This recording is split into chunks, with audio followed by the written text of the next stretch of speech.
Guys, welcome back to HPL. We're at the PvP Live Studios here in Frisco, Texas. I'm your host, Nathan. That's Admiral Zamora, joined by the Tan and Grace. We have seen two grueling battles between two players who love to primarily play this long game.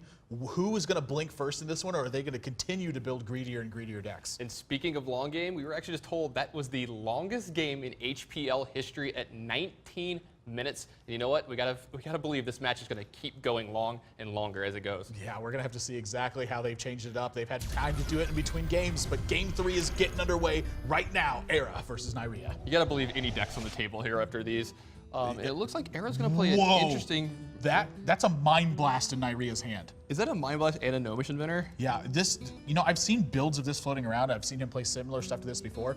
He'll have stuff like Prophet Velen in this deck and looking to couple a couple of burn spells here. So like Emperor Thorson with Prophet Velen and 2 Mind Blasts, that's 20 points of damage. Oh, wow, I've never even seen that. Yeah, I mean, the way that these matches have been going, this may be something that Neirea fully expects can go the long game. And, we've heard pros say it before. Priest is one of the best decks when you have a good grip on exactly what your opponent's playing. The fact that ErA has queued up 2 very long game-oriented decks in a row, this could be a window of opportunity for Neirea to just completely blow them out of the game. Yeah, and how do you like ErA's queue up so far here in this match versus Neirea? Well, I mean, it's been absolutely crazy. I mean, both of these guys trying to send a message to the other one, like, look, I'm not afraid to play this long game with you. You can do what you want. I think my plan is better than yours. We're going to see who can execute better. I got to say, I love this Flood Mage deck the more I think about it against Neirea, because he loves board control. He loves to trade so much. If you're going to want to trade with all my minions, that's fine. I'll just play Echo Medivh in this super long game. Yeah, both these players now fighting what looks like a pretty long card advantage battle. And no one's willing to blink on the minions so far this turn, but this is going to be the first advantage over Neirea, going to be able to draw cards. But as we saw in last game, and maybe even the game before that, how many cards is too many? That's a very difficult thing to balance, because this isn't a matchup that you're going to practice hundreds of times like some of your other ones that you're going to play. In this spot, he's got to be very careful on how he dictates that balance, because he doesn't want to draw too much. Yeah, you hit the nail right on the head. In this matchup, it's very interesting to see how many extra cards they actually want to draw through the game, because we've seen both games go exceptionally long and even go to fatigue.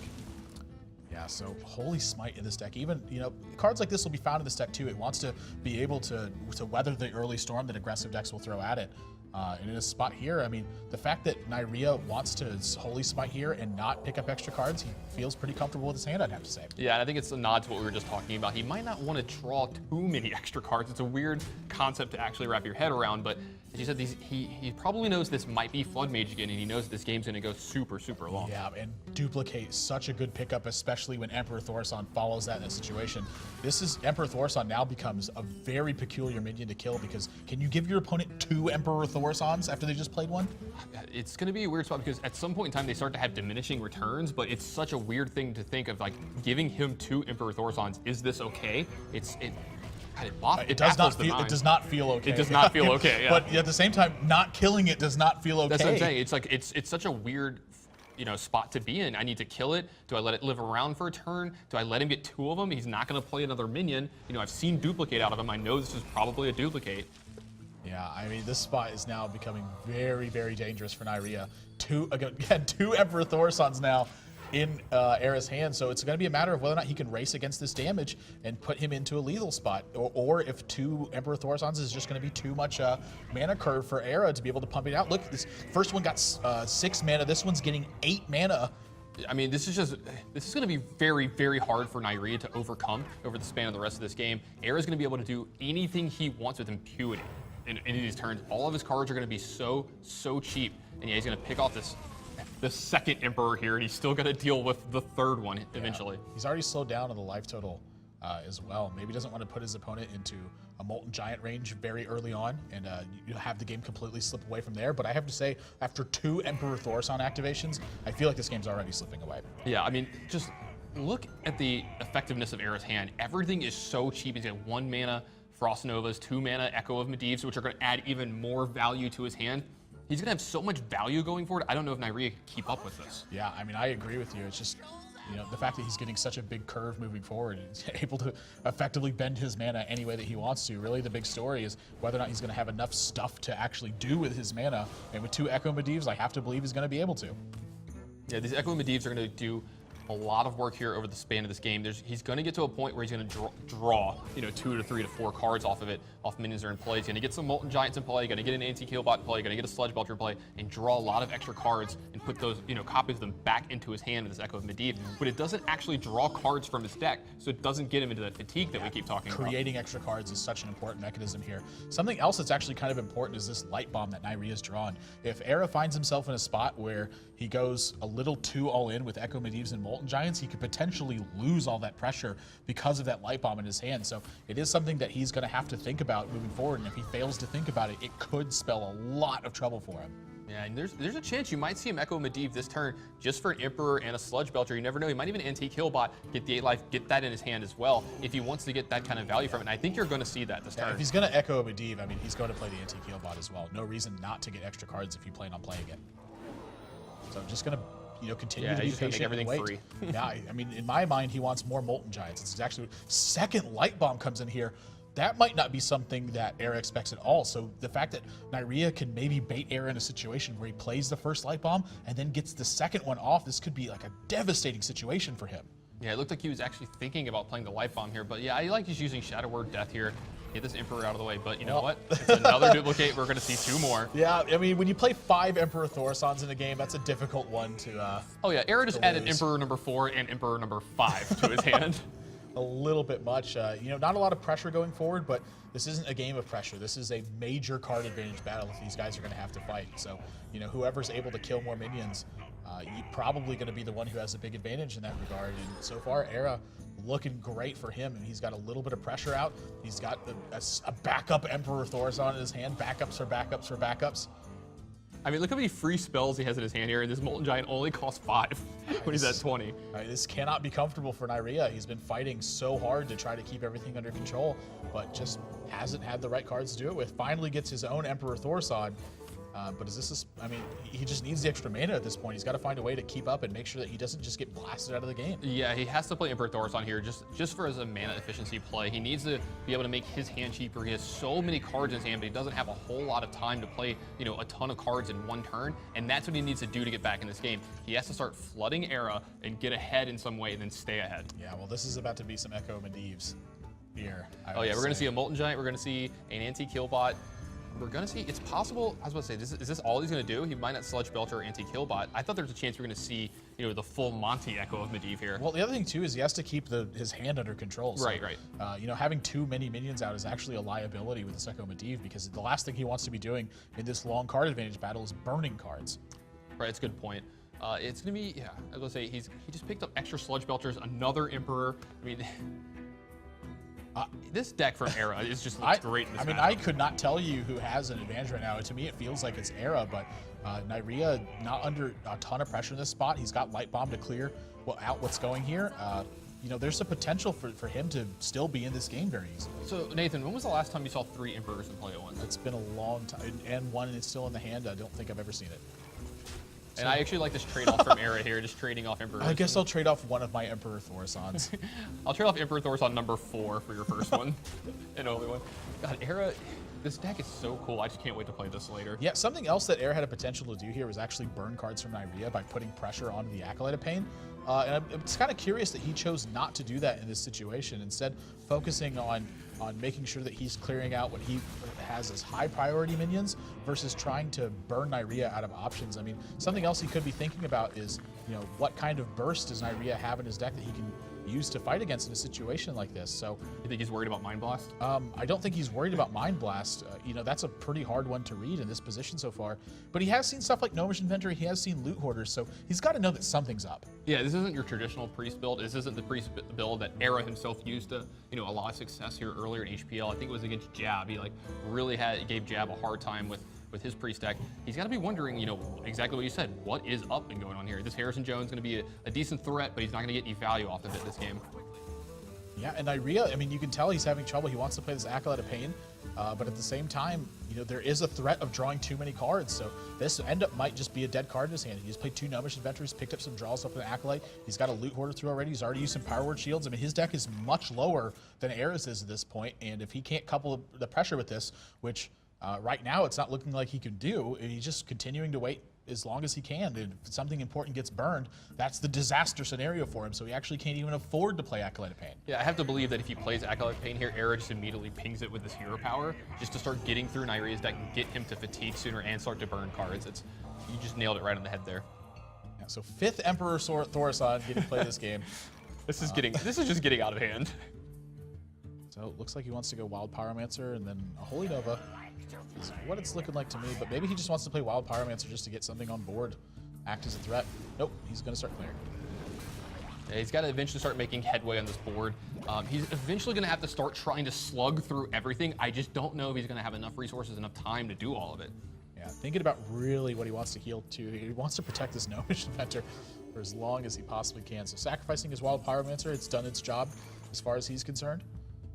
And ErA just going to continue to sit behind as many threats as he possibly can and keep this Emperor Thaurissan rolling. I want to know how many Emperor activations he gets in this game total. I want to go back and count. This has to be number 6, I think. This is by far the most number of Emperor activations I've ever seen. But you know, he's using it in a very different way too. Typically, when you see Emperor Thaurissan, it's coupled with big burst combos. Instead, he's just using it for efficiency. Wants to have maximum options in this game. So the fact that his mana is almost a non-factor at this point. He's free to do almost whatever he wants. Yeah, you're seeing him play something like 3 to 4 cards a turn and floating 5 mana.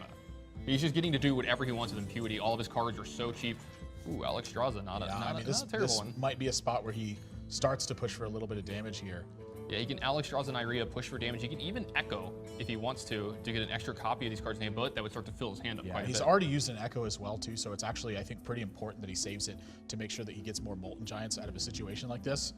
And this might be a spot that ends up forcing another Light Bomb out of Neirea.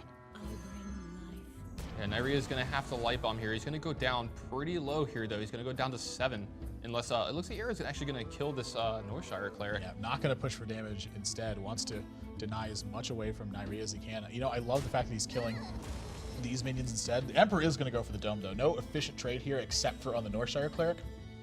But once again, you know, how much is a third of his life worth versus denying him from being able to draw cards or having the option for the Northshire Cleric? To me, when he attacks here, this is a very big nod to the second Light Bomb. He's saying, you know what, if you got it, I want to be able to clear stuff out. Maybe even a Holy Nova coupled with that. So, you know, kind of interesting to see exactly how these guys are going to be maneuvering back and forth. But so far, ErA has just had complete control of the board. Yeah, I mean, he's got something like 9 activations off an Emperor Thaurissan here. He's cast an Echo of Medivh. He's just firing on all cylinders here. And you know what, this deck choice for him in this matchup against Neirea has just been beautiful. Yeah, I mean, really putting a lot of pressure on him.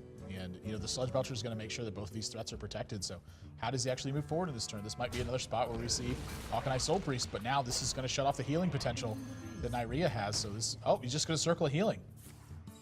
Yeah, wants to make sure he kills this Alex Draza. He's very afraid of the 8 points of damage. I can't blame him for that either. Definitely doesn't want to play the Antique Healbot here either. That would be a disaster. Just take 8. Hawkeye Soul Priest, Antique Healbot. Yeah, it's a good combo. Yeah, 8 points of damage. So yeah, ErA's going to pick off this Soul Priest here, not letting any more shenanigans go on here, but it looks like it might be time for these Molten Giants to get in play. And if he's going to play Molten Giants this turn, I got to believe he's going to probably wait till a turn where he can play 2 of them and Echo, just to make sure nothing like that gets out of hand. He can't lose Molten Giants. Yeah, the thing about playing the Molten Giants here too, though, is that it gives your Neirea a chance to develop his board. In this position, he wants to get the initiative back. So he's going to play this Doomsayer here, hope that Neirea doesn't have a way to clear it out, and then going into his turn, he's going to look for something like Antique Healbot, double Molten Giant, and then Echo Medivh afterwards. Yeah, it's going to be a great turn from ErA here. Now, Circle of Healing picked up by Neirea just has almost nothing going for himself here, just almost like a dead card. I think he may be through both his Soul Priests already in this match. Yeah, both of his Hawkeye Soul Priests gone, both of his Northshire Clerics gone. And he's also got less cards in his deck too, so the fact that they're going card for card in a situation like this, not a very good spot for Neirea. No attack either, doesn't want Molten Giants to be as big of an effect. Acolyte of Pain, no pressure to be added here. In this spot, this is what you're gonna see, the double Molten Giants, and then the Echo Medivh afterwards. Big advantage over to ErA at this point, but I mean, Light Bomb's going to take out the first wave of this. Yeah, it's going to take out the first wave, but the second wave is probably going to be enough to get Neirea and kill him in this match. ErA just a great queue up here. It's understanding what Neirea wanted to do in this match. He probably took a look at his lifetime statistics, saw what he wanted to do, and it looks like Neirea's almost out of cards already. already. Last card looks like it's Prophet Velen. I mean, this has to be in the deck, right? He's got 2 Mind Blasts in his hand. Yeah, it has to be Prophet Valen. Yeah, he has to have a Prophet Valen. So just going to anti Keelbot, try to get some pressure rolling. But, you know, ErA is actually at too high of a life total to play these Molten Giants. That's actually a pretty interesting point. He's going to use Flame Strike to kill an anti Keelbot. I haven't seen that in quite a long time. And just going to start chipping away here. We saw this in game 1, and we're seeing it in game 2. Yeah, there's that the Prophet. But no cards left. I mean, how does he actually deal the remaining 6 points of damage after this? Plus, he's got to pop through an Ice Block. Plus, he knows that ErA's got a copy of Antique Healbot in his hand. I don't think he's got anywhere even close to the damage to be able to finish this game. Yeah, also, I don't even know if he wants to show him the Prophet Valen just in case ErA doesn't know what this deck is and he wants to re-queue it up here at any point in time in this match. Though, I've got to wonder if you're willing to queue up this deck again when ErA has queued up Flood Mage twice. I mean, very interesting spot. ErA actually just going to use Antique Healbots for pressure at this point as well. I mean, yeah, he's starting to run out of space in his hand. He's got to get some of these things into play. I'm very surprised he's choosing to use the big Game Hunter here for pressure. But, you know, just any damage rolling, I guess, is going to be enough. Again, Neirea's in fatigue. He's got a big lead. He's got card advantage. I suspect that he thinks Neirea even has a way to kill him at this point. Yeah, and he's going to get the full 8 health from an Antique Healbot here this turn if he wants to. And yeah, like you said, I just don't think there's a way he could possibly win from here. He's not going to be able to deal enough damage. So it's going to be interesting to see if he actually heals his Acolyte of Pain. I like that. Thanks, buddy. Not mattering too much at this point. I think he wants ErA to try to draw cards off of it and hope he doesn't have the pressure to follow that up. But again, this fatigue battle is going to be won by ErA. There's no chance that Neirea actually wins this one. Yeah, ErA's just going to push for... I got to believe he's going to push for some damage here. Ooh, he is actually going to draw a card. Yeah, he's almost out of cards, though. But, you know, still plenty of ways to heal, just choking off the board completely. And once again, Neirea, no options moving forward. There's no way to deal with any of these minions. And he can deal 20 damage with his Prophet Velen. Oh my gosh, I see his plan now. He wants to get ErA down to the 20 life mark from fatigue, and then Prophet Velen and double Mind Blast him, and then let him die from fatigue damage so the Ice Block can't save him. Oh, wow, that's actually... I don't know if he's got the time to do that, though. I mean, he's already taken 2 points of fatigue this game, and he's staring down 11 points of damage on the board. Yeah, it's gonna be down to the fact if he has enough time to do that. It's awesome to see that he actually had a plan. He probably had this plan from very early in the game.